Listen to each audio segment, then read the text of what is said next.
भानगडी करून घेतो, तिथे डोकं आउट केलं की तिथे हेडमास्टरची डोकं लावतो, त्यानंतर एकदा पालक येतो त्याच्याशी डोकं लावतो. त्यापेक्षा आपण जर छानपैकी सगळ्यांना भेटण्याचा प्रयत्न केला, मी करते माझ्या परीने प्रयत्न.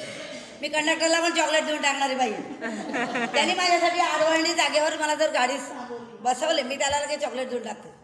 तो म्हणे काय ताई, म्हटलं नाही, भेटत राहा. म्हणजे आपण आता आयुष्य क्षणभंगूर आहे.